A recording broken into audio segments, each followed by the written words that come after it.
kuréel la boo xam ne ñu ngi ko créé septembre 2022 li tax ñu créé réseau bi nag mooy dañu gis ni Tivaouane wàllum koom-koom daf fi sooxe te pour ñu yëkkatiwaat koom-koomu Tivaouane il faut que ndaw ñi ak mag ñi liggéeykat yi ñépp bokk daje ci benn kuréel bu ñu dajee ci benn kuréel di xàccandoo di dóorandoo dinañ mën a xam lan mooy problème mu Tivaouane lan moo tax ba dëkk bi koom-koom gi wàcc ñu mën a ànd ak institution yi ñu jàppale liggéeykatu Tivaouane ndax exposants yi ma leen di remercier bu baax ku fi ñëw surtout ñu jóge ci yeneen région yi dañ naan xamuñu woon ni lii am na Tivaouane kon lii am na Tivaouane dañ koo jëmmalul woon réseau bi nag dafa bëgg a jëmal liggéeykatu Tivaouane te mënuñu koo jëmal te àndandoowuñu moo tax may insister ci loolu ñun réseau bi dañoo sol suñu dàll dem ci association des artisans sol suñu dàll dem ci association des tailleurs sol suñu dàll dem ci képp koo xam ne yor nga kuréel bu boot ay xeetu liggéeyukaay ñu àndandoo defar réseau des entrepreneurs de Tivaouane mu am ay këyit am ay jàmbaar yoo xam ne ñu ngi ci kon li may wax à l'endroit des autorités mooy Tivaouane am na ay ndaw yu jàmbaare am na ay liggéeykat yu jàmbaare li leen manqué ndaw yu bari ñu ñëw exposé dañ leen a jëlee ba Dakar ni leen yéen a ngi nekk ci yeneen dëkk yi di ko toj di fa am succès di fa def loo xam ne yéen a ngi valoriser Tivaouane mais bu ñëpp génnee kan mooy defar suñ dëkk bi kon il faut que ñëpp ñëwaat mais lii tax ndaw ñi nangoo toog mooy autorités yi jàppale leen ndax ki tijji sa entreprise mu def 1 an 2 ans daanu sa morom du ñemee tijji mais bu fekkee boo tijjee sa entreprise autorité yi jàpp ci population yi jàpp ci tamit ndax li am Tivaouane nga dem jëndee ji ko Thiès wala nga jëndee ko waa Dakar war nga waa Tivaouane ndax boo ko jëndee Tivaouane xëy na ki nga ko jëndee soit sa xarit lay doon wala di nga am keneen ku ko xam koo xam ne moom moo koy jariñoo kon daal ci tënk réseau des entrepreneurs de Tivaouane loolu moo ko undu te dem nañ ci xalif général des Tidianes à travers Serigne Mbaye Sy Abdou ñaan ko ci ndigal dem ci Serigne Moustapha Sy Al Amin dem ci Soxna Faty Mbacké mi nga xam ne moom moo fi représenté communauté mouride bi dem nañ ci monsieur le maire madame la présidente du conseil départemental monsieur le préfet moom comme ni ma ko waxee ñun heure bu ne la ñuy fëgg bureau ndax bu ñu jékki-jékkee sax am idée boo xam ne leeru suñu bopp dañuy dem ci moom ni ko monsieur le préfet lii lañ xalaat mënuñu bu ngeen ko defoon nii ak nii mooy gën kon nag ndaw njaa ngi noonu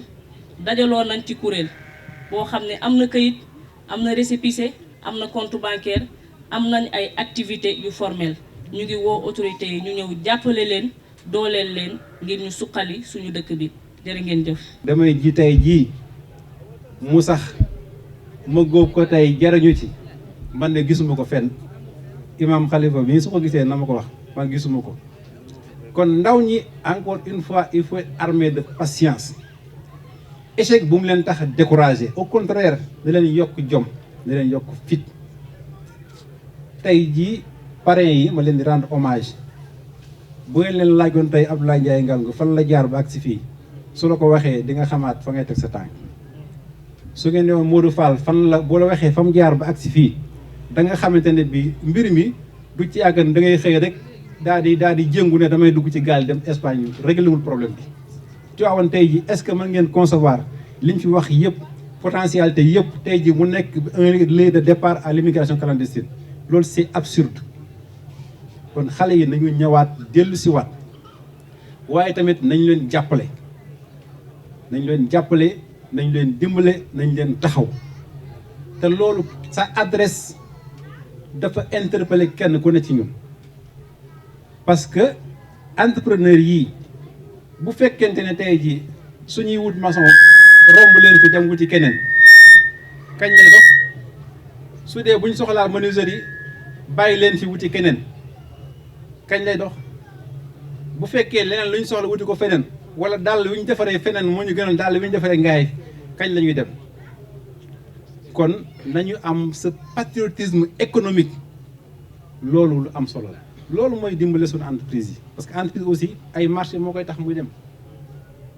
chemise bi ñu ñëwee Tivaouane dañu gënal chemise bi ñu ñëwee feneen te Tivaouane ay tailleur yu am maanaa ñu ngi fi mën a ñaw lu nekk man xam naa ki dara tam ni ma ko mën a waxee ci menuiserie yi noonu laa ko mën a waxee feneen ba ci ñiy defal transformation produits yeeg alimentaire lépp mu ngi biir Tivaouane kon nañ koy jënd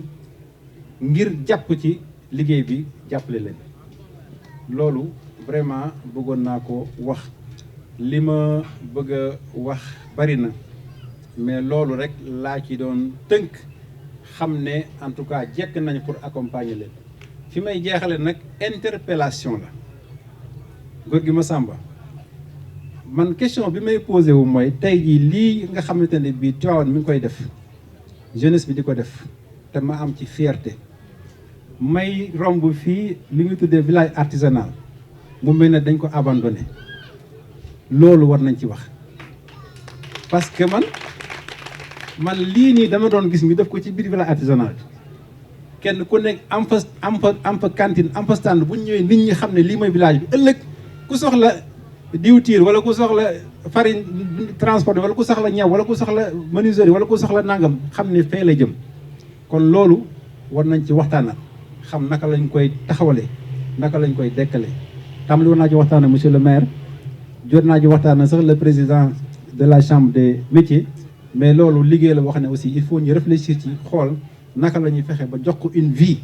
pour que entreprise yi pour que artisanat yi mën ko jëriñoo te loolu yaakaar naa ne aussi loolu mooy vision président de la République loolu mooy vision ministère de l'artisanat te ñun ñëpp loolu mooy suñu njëriñ maa ngi encore une fois di leen féliciter di leen remercier di leen encourager li ngeen def moo am solo parce que bi ngeen ñëwee sama bureau dama leen wax ne nit day bëgg lu baax ngeen wàll maa xam naa moo tax ngeen ci kii yëpp mais jar na ko bu leen def lu njogaane parce que dama leen wax bu leen fi def loo xam ne day mel ab luuma bu ñu transformé Tivaouane ça Tivaouane dépassé na loolu te bi ngeen ñëwee dama leen wan ay image parce que man lii organisé naa ko en tant que préfet de département fu ma jaar fu ne def naa fa lii wan naa leen ay image yoo xamante ne bii dafay kon man dama leen a yéen li ngeen def man parce que man bu ngeen ko def mën naa xëy dama ko initier mais yéen ngeen def ko mu ëpp sens que préfet di ko def kon jàpp leen ne man ngeen ko defal jàpp leen ne ñi fi def ñëpp ngeen ko defal kon maa ngi leen di encourager di jeexal ci ne également les collectivités territoriales nañu gën a jàppale entrepreneurs yi xam naa ne ñu ngi ci dégg ngeen sànq li président wax dégg ngeen sànq li maire wax mais maa ngi invité également tous les maires du département ñu nouer partenariat ak le réseau lépp lu waaye di liggéeylu te réseau bi am ko mën ko bu ko wuti feneen jox ko réseau bi nag aussi ma leen di lancer un défi wax naa la mos naa la ko wax sama bureau il faut s'inscrire dans la qualité dans le professionnalisme parce que très souvent il faut se dire la vérité li tax aussi ñu bari di wan ginnaaw sax entre yenn artisans yi du ñëpp mooy da ngay commander benn chambre à coucher kooku dina dawloo pendant 6 mois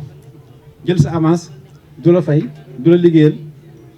ba affaire ba doxee kooku day mujj ak jël la importé boobu fay xaalisam jàpp njàmbaram moo ëpp jàmm ci moom. kon dee leen respecter échéance yi mais également dee leen également def de la qualité mu tax nit ki mën a bàyyi feneen ñëw ci yéen. exemple dama jël menuiserie mais mën naa ko jël ci ñëpp mais loolu c'est vraiment un challenge mais xam naa ne réseau bi déjà am nañu esprit boobu te ñi ci nekk ñëpp aussi ku def lii xam ne am na gis-gis sa gis-gis foo ko teg te loolu laa gis ci ñoom mais nag sa li ñu naan loo wóolu sa kii il faut nga nàmm ko parce que man dama jàpp ne man dama miser ci yéen te soo miser ci nag un cheval da ngay koy labale pour mu gën a mën dem ci kanam mais je sais que déjà yéen a ngi ci kanam. maa ngi leen di sant encore une fois di leen gërëm. Et nos hommages à l'endroit du khalife général de Tidjane, des Tidjanes, Serigne Babacar Sy Mansour, à la communauté mouride de Tivaouane et au chef religieux du département de Tivaouane. Monsieur le préfet du département de Tivaouane, Monsieur Mamadou Gueye, Madame la présidente du conseil départemental de Tivaouane, Madame Seynabou Gaye Touré, Monsieur le représentant du maire de Tivaouane, Monsieur Pape Momar Gaye,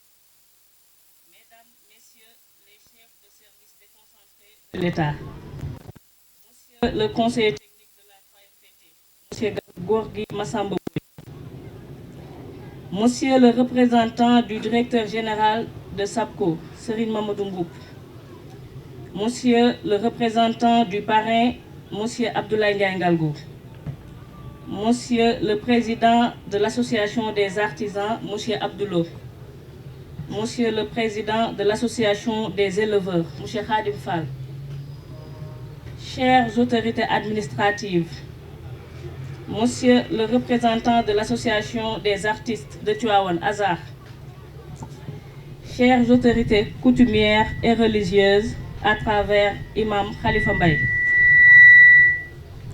Monsieur le représentant de la Croix-Rouge, Monsieur le président du comité de pilotage, Monsieur Sambay Sissé, chers membres vaillants et travailleurs du réseau des entrepreneurs de Tivaouane, chers partenaires, chers exposants, chers visiteurs, chers invités, bonsoir. Nous rendons grâce à Allah, le Tout-Puissant,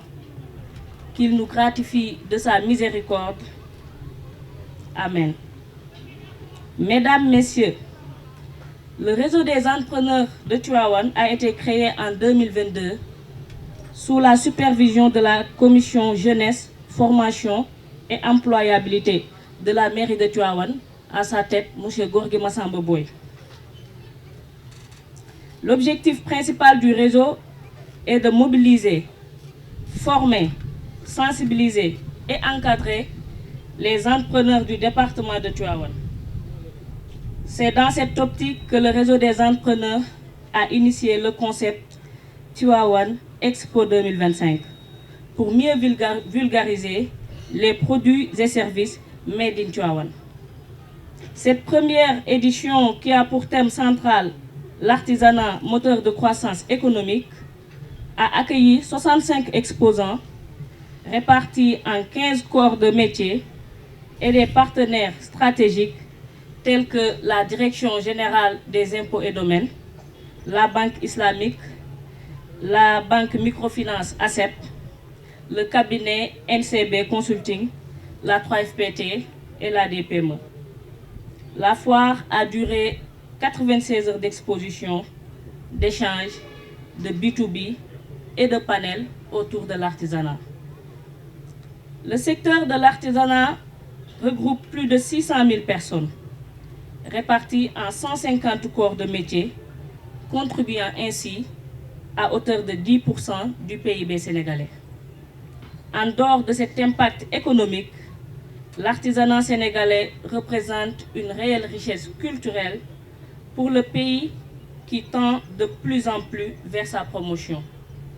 Dans l'agenda 2050, le pôle de Thiès sera un pôle majeur de valorisation des industries extractives, du tourisme balnéaire et d'agro-industrie. Le département de Tivaouane a un rôle important pour matérialiser cette vision de son Excellence, M. Bassirou Diomaye Diakhar Faye. Toutefois, ce secteur de l'artisanat est confronté à certaines difficultés liées à l'informalité. 9 entreprises sur 10 000 seulement sont formelles. Le manque d'assurance des activités artisanales, l'absence de couverture médicale et de pension de retraite des artisans, le manque d'infrastructures modernes pour habiter les unités et ateliers de production, d'où le déguerpissement fréquent noté. Et enfin, le manque de formation et de renforcement de capacité des acteurs sur l'aspect technologique, voire l'intégration de l'intelligence artificielle dans les unités de production. Ainsi, le plaidoyer du réseau des entrepreneurs de Tivaouane s'articule autour de 5 piliers.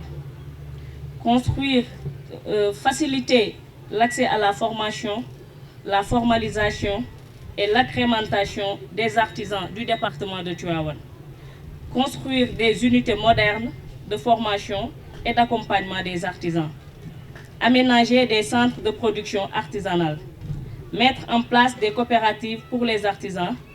établir un dispositif de suivi des carrières des artisans, mettre en place des guichets de financement adaptés au secteur de l'artisanat du département de Tivaouane. Chères autorités, Mesdames, Messieurs les invités, la réussite de cette foire est la résultante de plusieurs interventions. C'est pourquoi nous voulons remercier à travers ce discours l'ensemble des autorités qui nous ont accompagnés. Nous commençons par le préfet Mamadou Gueye. L'année dernière, lorsqu'il était venu au CFP pour voir l'exposition de Tivaouane, il nous a donné des conseils. Et il nous a dit, Madame la Présidente, je veux que l'année prochaine, que l'exposition soit très honorable et que toute la population vienne assister à cette exposition. Et je pense que le réseau n'a ménagé aucun effort pour que cette fois-ci, j'espère que, M. Gueye, vous avez une satisfaction. Le parrain officiel de cette foire, M. Abdoulaye Diaye-Ngalgou, je vois même sa délégation venir, lui aussi a beaucoup aidé le réseau sur l'aspect financier et beaucoup de conseils aussi pour réussir cette foire. Monsieur le parrain d'honneur, M. Modou Fall, lui c'est un modèle entrepreneur. Nous l'avons choisi parce que nous avons vu son succès dans l'entrepreneuriat, mais aussi son comportement au niveau du département de Tivaouane. Monsieur Gorgui Massamba Boy, j'ai dit tantôt que le réseau a été créé sous la coupole de la commission jeunesse, formation et employabilité de la mairie de Tivaouane. Je pense qu'il a révolutionné cette commission et que les jeunes ont senti que la mairie de Tivaouane a une commission jeunesse et employabilité. Donc nos remerciements à l'endroit de M. Gorgui Massamba Boy. Les associations sectorielles. Nous commençons par le Reptel, à travers M. Khadim Fall. C'est un président, mais quand nous le voyons dans l'organisation de la foire, c'est comme si, avec son humilité, on ne le regarde même pas d'un œil de président. Il est là du début à la fin. Parce que quand on a eu l'initiative, nous sommes allés vers le Reptel, parce qu'ils ont eu l'expérience d'organiser des foires. Et depuis lors, ils assistent à nos réunions, ils nous donnent des conseils, et même pour l'installation, il était là à soulever des tubes, des bâches, rien que pour la réussite de cette foire. Donc nos remerciements à l'endroit de M. Khadim Fall, président du Reptel. M. Abdoulo, président de l'association des artisans, lui aussi a fait une réunion technique avec le réseau en nous mettant en connexion avec les autres associations sectorielles. C'est ce qui nous a permis d'avoir les menuisiers, les maçons, les soudeurs au niveau de la foire. Nos remerciements à M. Abdoulo. Monsieur le président de Hazard, j'espère qu'après, avec les visites, vous allez voir le stand lumineux qui est rempli de tableaux dont nous disons que nous sommes au musée d'art de Dakar. Donc, ils nous ont beaucoup aidés dans l'organisation de la foire et ont embelli les chapiteaux. Monsieur le président de l'association des tailleurs, M. Mandiaye Sam, lui aussi a été présent au niveau de nos réunions, les démarches et toutes les autres démarches pour réussir cette foire. Nos remerciements à M. Mandiaye Sam. Mesdames, Messieurs, j'aimerais remercier les vaillants membres du réseau des entrepreneurs de Tivaouane. Ils se sont sacrifiés jour et nuit, financièrement, techniquement, moralement, pour réussir cette foire. Nous saluons l'honorable député Krassé Faye,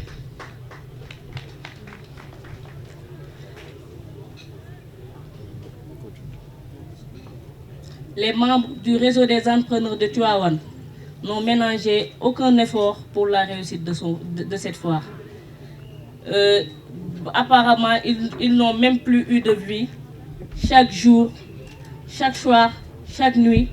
ils sont dans la distribution des cartes, dans la distribution des lettres d'invitation. Et nous remercions toutes les commissions qui ont vraiment ménagé aucun effort pour la réussite de cette foire. Je ne saurais terminer sans remercier la famille Mbaye à travers Imam Khalifa Mbaye,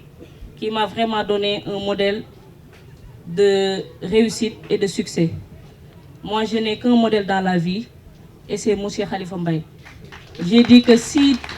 n'était même pas mon père, il serait mon modèle, parce que je l'ai vu entreprendre des choses. Étant enseignant, il est devenu paysan, il n'a jamais cessé de travailler, mais aussi, ça ne l'a pas empêché de suivre la Sirat al-Mustaqim, qui est vraiment le chemin des musulmans. Mes remerciements à Imam.